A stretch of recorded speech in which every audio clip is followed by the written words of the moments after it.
Hinlo sila guys, ako mga apo guys. So, nag-ibot-ibot sila sagbot.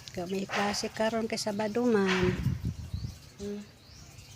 Kanda kailang mga inibot silang hinlo sila. Kailang apuhan na hindi pa man makapanghinlo kay may paman kay kaya. Baga na galing sagbot dani guys.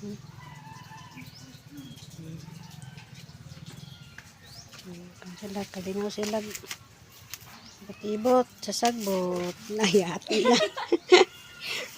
Pinaya dia pag hamon tong purok di ay.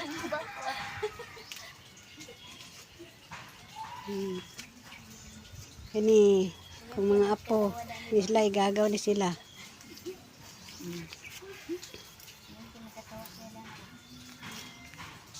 Ayan, nataran silang apuan kay sagbuto na.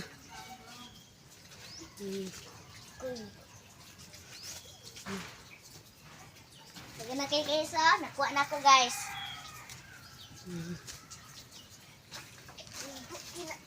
Thank you for watching.